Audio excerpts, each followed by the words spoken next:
모든 살아있는 생명체는 호흡을 합니다. 만약에 숨을 쉬지 않는다면 어떤 생명체도 살 수 없을 것입니다.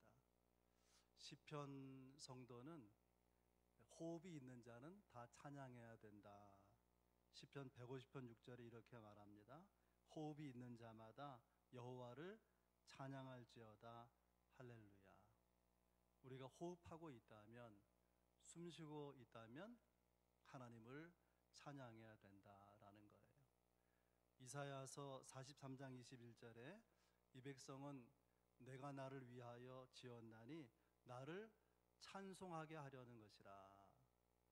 그러니까 하나님께서 지으신 모든 피조물은 하나님을 찬송함이 마땅하다, 그렇게 말씀하고 있는 것이죠.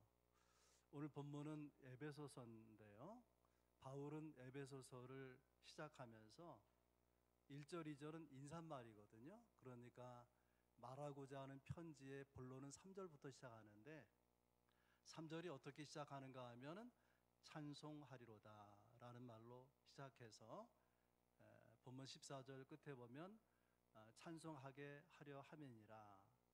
그래서 바울이 말하고 있는 이 에베소서 오늘 본문이 찬송으로 시작해서 찬송으로 끝나고 있는 것을 볼 수 있습니다. 특별히 찬송하게 하려 한다라는 말이 중간에도 6절에 나오고 12절에 나와요. 무슨 말인가 하면은 지금 에베소 교회에 편지를 쓰는 바울의 가슴은 하나님을 향한 찬송으로 가득 차 있다, 그런 뜻입니다. 바울은 감옥에 갇혀 있는데 도대체 뭐가 좋아서 그래서 하나님께 찬송을 하게 하려 한다, 찬송한다, 이렇게 말하는 것일까요? 바울은 그리스도 안에서 우리에게 주신 하나님의 복이 얼마나 놀라운 것인지 알고 있기 때문에 그의 마음속에 찬양이 터져 나오는 거예요.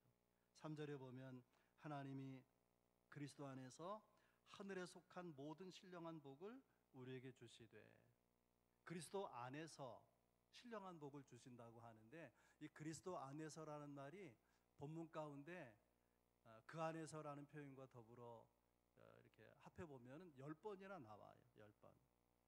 그리스도 안에서 하나님은 우리를 사랑하시고 그리스도 안에서 하나님께서는 여러 가지 많은 복을 우리에게 주신다. 이것이 바울이 하나님을 바라보고 여기는 그런 느낌입니다. 그러함으로 성도들에게는, 우리에게는 하나님을 찬송할 이유가 있다. 그리스도 안에서 신령한 풍성한 복을 허락해 주시기에 하나님을 찬송할 이유가 있다. 그렇다면 찬송할 이유가 되는 하나님이 주신 신령한 복이 무엇일까? 함께 나누면서 은혜 받기 원합니다. 하나님 주신 신령한 복, 첫 번째는 하나님의 택하심의 복입니다. 하나님의 선택. 4절에 창세전에 그리스도 안에서 우리를 택하사, 5절 예수 그리스도로 말미암아 자기의 아들들이 되게 하셨으니, 핵심은 택하셔서 하나님의 아들들이 되게 하셨다라는 것인데, 원문의 아들들이라고 하는 표현은 입양한 아들, 양자를 말하는 거예요. 예수 안에서 하나님은 우리를, 예수님이 하나님의 아들인 것처럼 입양해서 하나님의 아들들이 되게 하셨다라는 것입니다.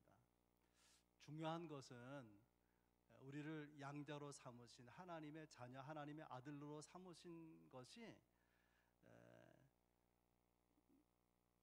하나님의 선택에 의한 것이라 그 말이에요. 그러니까 현실적으로 볼 때는 내가 교회에 내 발을 옮겨서 나오고 내가 예수 믿고 신앙생활을 하는 것처럼 여겨지지만은 내적으로는 하나님의 택하심이 먼저 있었다는 것입니다. 요한복음 6장 44절에 나를 보내신 아버지께서 이끌지 아니하시면 아무도 내게 올 자가 없다. 아버지께서 내게 이끌지 아니하시면, 아버지께서 선택하지 않았다면 구원받을 자가 아무도 없다, 그런 뜻 아니겠습니까? 그런데 이렇게 하나님의 선택은 하나님의 기쁘신 뜻대로 이루어진 것이다, 그렇게 9절인가요? 9절에 나오죠. 9절에 우리가 하나님의 자녀된 것은 하나님의 기뻐하심을 따라서, 그러니까 하나님이 원해서 이루어진 일이다, 그렇게 말하는 거예요. 우리가 살아가면서 내가 사랑하는 사람으로부터, 또 내가 믿었던 사람으로부터 거절당할 때 큰 고통을 느끼지 않습니까? 하나님은 우리를 거절하지 아니하시고 하나님이 원하셔서 기뻐하시는 가운데 하나님의 자녀로 선택하셨다는 거예요. 궁금하죠? 왜 우리를 기뻐하실까? 왜 우리를 자원해서 하나님의 아들들로 선택하셨을까? 바울은 고린도서 1장 27절 28절에 이렇게 말합니다. 하나님께서 세상에 미련한 것들을 택하사 지혜 있는 자들을 부끄럽게 하려 하시고 세상에 약한 것들을 택하사 강한 것들을 부끄럽게 하려 하시며 하나님께서 세상에 천한 것들과 멸시받는 것들과 없는 것들을 택하사 있는 것들을 폐하려 하시나니. 여기 미련한 것, 약한 것, 또 천한 것, 멸시받는 것, 이런 표현들이 무엇을 묘사하고 있냐면 부족함을 말하는 거예요. 우리가 완벽해서 하나님이 기뻐서 하나님의 아들들로 삼으시는 것이 아니라 부족한데도 불구하고 우리를 하나님의 자녀 삼으셨다는 것입니다. 그 은혜를 아는 사람은 감사하지 않을 수 없고 찬송하지 않을 수 없는 것이죠. 우리나라는 아직도 고아 수출국에 속해 있는데요. 유럽이나 미국에서 자녀를 이렇게 입양할 때, 아이들을 입양할 때에 물론 잘생긴 아이, 또 건강하게 보이는 아이, 똑똑한 아이들을 입양하기도 하지만 더 많은 경우에 좀 부족한 아이를, 어떤 경우는 장애를 가지고 있는 아이를 일부러 입양한다는 거예요. 그래서 아니 왜 멀쩡한 아이도 많은데 그런 장애가 있는 아이를 입양합니까? 그러면 하나님이 그렇게 나를 사랑하셨기 때문에, 하나님이 나를 내가 완전해서 하나님 보시기에 좋아서 내게 은혜를 베푸신 것이 아니라 그렇게 너무나 부족한, 너무나 허물이 많은 나를 하나님의 자녀 삼으셨기 때문에 그 은혜에 대한 응답으로 하나님의 은혜를 갚는 심정으로 장애가 있는 부족한 아이들을 입양한다는 것입니다.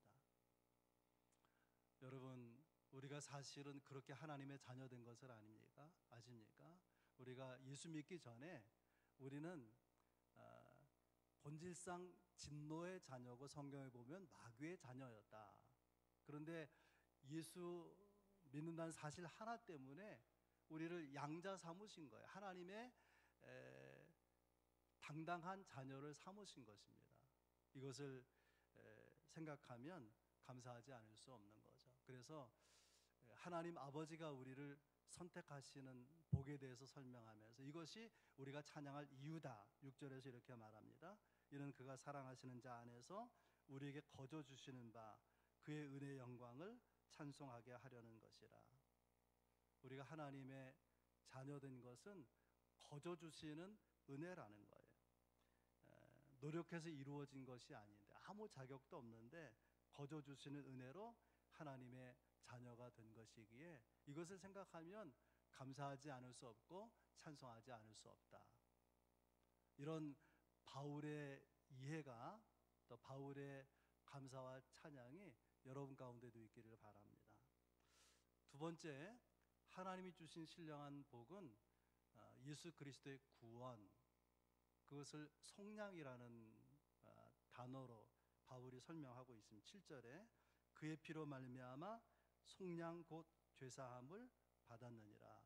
이 속량이라는 단어로 바꾸어서 구원을 속량이라고 표현한 것은, 속량은 어떤 구원이냐면은 대신 값을 치르고 사서 그를 자유케 하는 거예요. 자유케 한다는 건 어딘가 속박이 되었다는 거 아닙니까? 어디에 속박되어 있었냐면은 죄에 묶여 있었던 죄의 종, 죄의 노예였었는데 그의 피로 우리를 속량하셔서 구원하셔서 자유케 하셨다라고 하는 것입니다. 그럼 궁금하죠? 왜 속량하셨을까? 왜 대신 값을 치르셨을까? 두 가지 목적을 말하는데요. 첫째는 거룩하고 흠이 없게 하시려는 것이다. 속량하기 전에 우리는 전혀 거룩하지 못하고 하나님 보시기에 추하고, 그리고 흠이 많은 흠투성의 존재인데, 하나님은 택하셔서 이제 후로는 하나님 앞에서 거룩하고 흠이 없는 존재로 서게 하실 기대를 가지고 예수 그리스도 안에서 구원하셨다고 하는 것입니다. 또 한 가지 목적은 7절에 죄 사함을 받았느니라 그렇게 되어 있지 않습니까? 우리가 죄 사함 받았다, 우리 편에서 죄 사함을 받았다라는 말은 하나님이 용서하셨다고 하는 것을 의미하는 것이죠. 우리가 죄 가운데 하나님과 우리 사이에 막혀있던 담을 허시고 우리를 용서하셨기 때문에, 죄 문제가 해결되어 있기 때문에 하나님 앞에 나아갈 수 있는, 하나님 우리에게 오실 수 있는 관계로 바뀌게 된 것이죠. 이것이 우리가 신앙생활하면서 받는 놀라운 하나님의 축복입니다. 죄사함의 은총, 하나님이 우리를 용서하신 사건이 너무너무 놀라운 축복이라고 하는 거예요. 작년 12월 말쯤에 미국의 가장 위대한, 가장 존경받는 대통령으로 알려졌던 지미 카터가 죽지 않았습니까? 소천했는데 여러 가지 그에 대해서 칭송하는 내용들이 많이 있지만 그런 말을 합니다. 지미 카터 부부는 부부 금슬이 아주 좋았던 그렇게 부부라고 알려져 있어요. 그래서 물었습니다. 어떻게 그렇게 부부 금슬이 좋을 수 있습니까? 그때 카터 전 대통령의 대답이에요. 30%는 사랑 때문이고 70%는 용서하기 때문이다 라고 대답했습니다. 그랬더니 옆에 있던 카터 대통령의 아내가 아니라고, 그것이 10%만 사랑 때문이고 90%는 부부가 서로 용서하기 때문에 좋은 부부로 사는 것이다. 그래서 박수를 받았다 그래요. 뭘 교훈하는 것이죠? 부부도 용서하는 삶을 살아야 좋은 부부로 살아갈 수가 있다는 거예요. 여러분 그렇게 사시기를 바랍니다. 부부가 서로 용서하고 교인들이 서로 용서하고 그렇게 살아야 될 것입니다. 요한계시록 14장 13절에 이런 말씀이 있어요. 또 내가 들으니 하늘에서 음성이 나서 이르되 기록하라. 지금 이후로 주 안에서 죽는 자들은 복이 있도다. 죽는데 뭐가 복입니까? 뭐가 복이냐면 예수 믿는 사람은 주 안에서 이렇게 죽을 때에 그 죄가 사함 받은 가운데에 하나님 나라 가게 되잖아요. 그래서 복이 있다고 말하는 거예요. 용서가 얼마나 놀라운 것인지. 죄사함을 받지 못한, 용서를 받지 못한 사람은 하나님 나라에 들어갈 수가 없는데, 용서받은 자로, 죄가 해결된 자로 천국에 가는 것이니까 큰 축복이라고 하는 것입니다. 그리고 이제 예수 그리스도의 구원, 그 속량을 오늘 바울은요 두 가지 중요한 표현을 써요. 그 중에 하나가 그 뜻의 비밀, 하나님의 뜻의 비밀이라고 표현합니다. 제가 일부에 설교했더니 아내가 성경 공부하는 것 같다. 그래서 제가 그렇게 중요한 거야 라고 대답을 했는데요. 우리가 받은 구원, 예수 그리스도를 통해 받은 구원이 하나님의 뜻의 비밀 가운데 있는 일이라고 하는 거예요. 여러분 왜 비밀일까요? 모르기 때문이죠. 모르기 때문에. 알면 더 이상 비밀이 아닌 것입니다. 예수 그리스도를 통해서 우리가 구원받는 것은 비밀에 가려져 있었던 것인데, 하나님께서 우리에게 지혜와 총명을 풍성하게 허락해 주셔서 그 구원의 비밀을 알리셨다고 하는 것입니다. 여러분은 비밀을 누구와 나눕니까? 아무와 나누는 게 아니죠. 적어도 비밀을 나눌 수 있다면 매우 친밀한 사이 아니겠습니까? 요한복음 15장 13절에 이런 말씀이 있어요. 이제부터 너희가 너희를 종이라 하지 아니하리니 종은 주인이 하는 것을 알지 못함이라.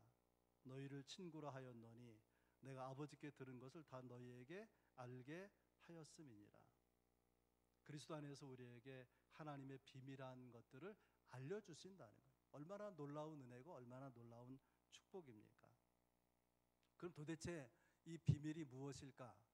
하나님의 뜻의 비밀은요, 하나님의 뜻의 비밀은 유대인들은 메시아가 오시면 유대인들의 메시아, 유대인들의 구원자라고 생각했는데 하나님의 비밀이 예수 안에서 열려지고 보니까 유대인만 구원하시는 것이 아니라 전 세계에 흩어져 있는 이방인들을 다 구원하시는 것이 하나님의 뜻이다. 그것이 비밀이었는데 너희에게 예수 안에서 알리는 것이다. 그렇게 말씀하고 있는 것입니다. 또 한 가지 이 구원에 대한 바울의 표현은 때가 찬 경륜, 때가 찬 경륜 9절에 나와요. 그리스도 안에서 때가 찬 경륜을 위하여 예정하신 것이라. 그러니까 내가 예수 믿고 구원받는 것은 내가 예수 믿기로 결단해서 구원받게 되는 것이 아니라 하나님의 경륜, 다시 말해서 하나님의 계획이었다라고 하는 것입니다. 근데 이게 어떤 계획이냐면은 어떤 경륜인가 하면 때가 찬, 이 때가 찼다는 말이 중요해요. 하나님께서 나를 구원하시기로 예정하셨어요. 오늘 본문에 예정이라는 말이 나와요. 미리 정하셨는데 그것을 준비하시고 기다리시고 또 기다리시고 하는 가운데 때가 이르러서 마침내 예수 그리스도 안에서 우리를 구원하셨다라는 거예요. 많은 사람이 예수 믿는 가운데 나도 줄렁줄렁 교회 따라 나와서 구원받게 된 것이 아니라 오래전부터 하나님이 준비하고 기다리고 그렇게 기대하시는 가운데 마침내 때가 이루어져서 내가 구원받게 된 것이니까 내가 구원받는 것은 결코 시시한 사건이 아니라는 거예요. 얼마나 놀라운 일인지 모른다라는 것입니다. 10절에 보면 이렇게 되어 있어요. 하늘에 있는 것이나 땅에 있는 것이 다 그리스도 안에서 통일되게 하려 하심이라. 그래서 이 표현이 어려워요. 도대체 무슨 말을 하는 거지? 통일되게 하려 한다. 하늘에 있는 것, 땅에 있는 것 다 통일되게 하려 한다. 그리스도 안에서. 이 말은 아담 하와의 범죄로 죄가 들어오지 않습니까? 갈등하고 분열하고 하는 가운데 샬롬을 잃어버려요. 하나님 주시는 평강을 잃어버리는데 예수 그리스도가 오셔서 십자가에 피 흘려 죽으심으로 죄의 문제를 해결하지 않습니까? 그래서 다시 하나가 되고 하나님의 샬롬, 하나님의 나라가 이루어지는 그것을 말하는 거예요. 그리스도 안에서 통일되게 하려 하심이라. 우리 안에 샬롬, 하나님의 샬롬, 하나님의 나라가 이루어지는 것을 말하는 것입니다. 이런 이야기들이요, 너무 멀리 있는 것처럼 너무 큰 이야기니까 마음에 와닿질 않아요. 그래서 바울이 이어서 이렇게 설명하면 11절에 모든 일을 그의 뜻의 결정대로 일하신 이의 계획을 따라. 그러니까 어떤 사람이 구원받는 것, 또 내가 구원받는 것은 하나님의 계획 속에 있었다. 그런 말이에요. 하나님의 계획 속에 있었다. 하나님이 나를 부르시고 자녀 삼으신 것은 한 사람의 구원에 불과하지만은 하나님에게는 계획, 큰 그림, 인류 구원의 큰 그림이 있는데 나는 그 그림의 작은 점과 같아요. 화가가 붓을 들어서 한번 이렇게 붓칠하잖아요. 그 자체는 그림이 아니죠. 그냥 붓칠이잖아요. 근데 그 작은 그림들, 작은 붓칠이 다 모아지면 너무나 거룩하고 아름다운 그림이 드러나. 인류 구원의 그림이 그려진다고 하는 거예요. 이 큰 계획 안에서 우리를 택하시고 부르시고 예수 믿고 구원받게 하셔서 우리가 하나님의 자녀 된 거라는 거예요. 나는 많은 구원받은 사람 가운데 한 사람으로 끝나는 것이 아니라 나를 구원하셔서 하나님이 큰 그림을 그려가는데 한 부분으로 사용하신다는 말이죠. 이 구원의 경륜을 아는 사람은 하나님이 하실 큰 일에 대한 기대감으로 열정이 차오르게 되지 않습니까? 그냥 밥 먹고 일하고 잠자고 주일이면 교회나 그렇게 살아가는 것이 아니라 하나님의 큰 경륜, 큰 그림을 그려가시는데 나를 쓰시는, 내가 그분 앞에 쓰여지는 그런 일을 생각하면 가슴이 뛰지 않겠습니까? 이것이 예수 그리스도를 통한 구원에 들어있는 내용들이에요. 내가 성경 공부하다고 하는 느낌이다. 그런 내용이에요. 하나님의 그 뜻이 있어요. 하나님의 뜻의 비밀, 우리가 구원받은 것, 거기에 하나님의 때가 찬 경륜, 하나님의 큰 계획이 있다는 것을 여러분 꼭 잊지 않기를 바랍니다. 세 번째, 신령한 세 번째로 우리에게 주시는 복은 뭐냐면 성령의 인치심이에요. 13절입니다. 그 안에서 너희도 진리의 말씀 곧 너희의 구원의 복음을 듣고 그 안에서 또한 믿어 약속의 성령으로 인치심을 받았으니. 뭘 받아요? 인치심. 도장을 찍었다. 서류 같으면 서명했다. 그런 뜻이에요. 어떤 의미가 있죠? 이렇게 결정한 것은 변경될 수 없다는 거예요. 더 중요한 것은 우리가 도장을 찍으면 그러면 내 소유가 되잖아요. 그래서 소유권의 의미가 있는 것입니다.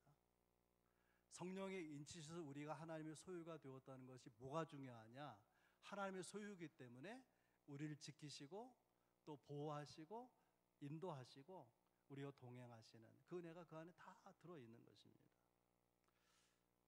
오늘 이 인지셨다는 내용과 더불어 하나님의 소유로 우리를 지키시고 보호하신 것과 더불어서 꼭 맞는 가스펠송, 우리가 전에 많이 불렀던 노래가 있어요. 내 이름 아시죠? 라는 찬송입니다. 나를 지으신 주님 내 안에 계셔 처음부터 내 삶은 그의 손에 있었죠. 그는 내 아버지, 난 그의 소유. 내가 어딜 가든지 날 떠나지 않죠. 내 이름 아시죠? 내 모든 생각도 아바라 부를 때 그가 들으시죠. 내 흐르는 눈물 그가 닦아주시죠. 하나님은 왜 이렇게 우리를 지키시고 돌보시느냐? 우리가 그분의 소유가 되어 있기 때문에 그래요. 이사야 선지자는 이렇게 말합니다. 이사야 43장 1절에 너는 두려워하지 말라. 내가 너를 구속하였고 내가 너를 지명하여 불렀나니 너는 내 것이라. 하나님의 소유이기 때문에 내가 지킬 것이니까, 내가 너를 보호할 것이니까 두려워하지 말라. 성령으로 우리 하나님의 소유로 인친 것입니다. 그리고 이 성령으로 인치셨다는 두 번째 의미는 보증의 의미가 있어요. 14절에 이는 우리 기업의 보증이 되사. 기업이라는 말이 성경에 덜어 나오는데 어떤 의미냐면 우리가 이 세상에서 혹은 하나님에서 누리게 되는 모든 복을 한마디로 말하면 기업이에요. 성령은 그 기업의 보증이 되신다는 것입니다. 하나님의 기업을 누릴 자를 성경에서 뭐라고 말하냐면 상속자라 그래요. 예수 그리스도 안에서 예수 그리스도와 함께 하나님의 모든 풍성한 것을 받아 누릴 수 있는 상속자라 그렇게 말합니다. 성령의 인치심은 보증의 의미가 있다 그랬잖아요. 보증의 의미. 우리가 하나님의 자녀인 것을 보증하시고 죄인이지만 그리스도의 피로 죄사함 받은 것을 보증하시고 우리가 주님의 하나님의 상속자인 것을 누가 보증해요? 성령이 보증하신다는 것. 그리고 성령의 인치심의 가장 중요한 핵심은 성령이 우리 안에 들어와 거하시는 거예요. 우리가 교회 다니고 예수 믿는다는 것은 그냥 믿는 것이 아니라 우리가 예수를 믿을 때에 놀랍게도 우리가 알든지 모르든지 간에 하나님의 영이 우리 안에 들어와 거하시는 것입니다. 그리고 그렇게 들어오신 성령은 결코 떠나지 않아요. 내가 성령이 나와 함께 하시는 그걸 몰라도 내 안에 계신 것입니다. 내 안에 거하시는, 이걸 성령의 내주하심이라 그러죠.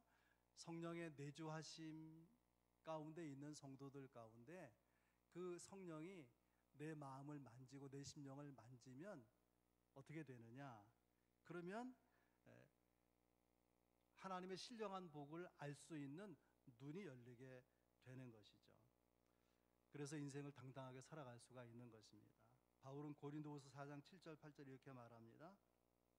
우리가 이 보배를 질그릇에 가졌으니 이는 심히 큰 능력은 하나님께 있고 우리에게 있지 아니함을 알게 하려 함이라. 우리가 사방으로 우겨쌈을 당하여 쌓이지 아니하고 답답한 일을 당하여도 낙심하지 아니하며. 이것을 성령이, 내주하신 성령이 우리의 영혼을, 우리의 마음을 만지시면 알게 된다, 그런 뜻입니다. 여러분, 이 놀라운 성령의 인치심의 은혜, 우리를 택하시고 우리를 구원하시는 하나님의 은혜, 예수 그리스도의 은혜, 생각해 보면 이런 복을 받기 위해서 우리가 한 일이 있습니까? 아무것도 없어요. 우리가 그런 복을 받을 자격이 있습니까? 아무것도 없습니다. 그런데 단지 예수 믿기 때문에 그리스도 안에서 이 복을 다 우리에게 주시는 거예요. 그리스도 안에서 이 복이 다 우리에게 다가오게 된 것입니다. 그래서 오늘 본문에 그리스도 안에서라는 말이 10번이나 나오고, 바울이 쓴 모든 서신에 그리스도 안에서, 예수 안에서, 그 안에서, 그 말이 수없이 나오는 거예요. 수없이. 아무 자격도 없는데, 아무 한 일도 없는데 예수 믿는 것, 이 사실 한 가지 때문에 우리에게 놀라운 이 은혜를 베푸시는 것을 알게 되면 우리는 감사하지 않을 수 없고 찬송하지 않을 수 없는 것이죠. 그래서 바울의 이 편지는 감사로 시작하고 있는 거예요. 또 감사로 진행이 되고 있는 거예요. 감사로 마무리되고 있는 것입니다. 하나님은 이런 놀라운 은혜를 베푸시는 목적, 기대가 있다면, 그래서 하나님을 찬송하고 찬송하러 하나님을 영화롭게 하는 백성들이 되게 하시는 것, 이것이 우리가 택함 받은 이유고, 우리가 신앙생활하는 이유고, 또 우리가 주님을 향해서 우리가 헌신하는 이유가 이 가운데 있는 것입니다. 여러분, 오늘 하나님이 그리스도 안에서 우리에게 주시는 신령한 복에 대해서 말씀드렸는데, 여러분 마음에 와닿습니까? 이 가치가? 이제 태어나가지고요, 이제 아장아장 걷기 시작한 아기들은 돈의 가치를 몰라요. 그래서 어른들이 참 예쁘다, 그리고 손에다가 돈을 쥐어줘. 5만 원짜리를 손에 쥐어준단 말이죠. 근데 또 어떤 어른이 와가지고 사탕을 내밀면서 바꾸자고 하면 바꿔요, 안 바꿔요? 바꾼단 말이에요. 왜냐하면 얘는 사탕이 더 귀하게 보이는 거예요. 돈의 가치를 몰라요. 5만 원이면 얼마나 많은 사탕을 사는지 그걸 모른단 말이에요. 여러분, 그런 모습이 우리 자신이라는 거 아십니까? 우리가 그리스도를 믿을 때 신령한 복을 받았지만 이 복이 얼마나 귀한지를 모르면 세상 것과 바꾸는 거예요. 쉽게 바꿔요. 손님이 왔다가 주의를 빠진단 말이죠. 우리의 모습인 거, 우리의 모습. 그래서 성령의 인치심, 성령의 기름 부으심, 성령이 내 영혼을 만지는 것이 소중한 거예요. 그러면 이 신령한 복을 받았는데 그것이 얼마나 귀한지를 알게 하신다는 것입니다. 오늘 세 가지 말씀을 드렸어요. 하나님 아버지의 택하심, 하나님의 자녀로 택하심, 예수 그리스도의 구원하심, 그것은 놀라운 비밀이고 때가 찬 경륜 가운데 이루어진 하나님의 계획 속에서 내가 구원받은 것이다. 성령 하나님의 기름 부으심, 우리가 이것을 알게 되면 찬송하지 않을 수 없고 그 앞에 찬송으로 영광 돌리지 않을 수 없는 것이죠. 2025년 한 해를 이 삼위일체 하나님이 주시는 신령한 은혜, 택하심의 은혜, 구원하심의 은혜, 기름 부으심, 인치심의 은혜를 여러분이 성령 안에서 깨닫고 감사하고 감격 가운데 하나님을 영화롭게 하는 삶으로 승리할 수 있길 주의 이름 축복합니다.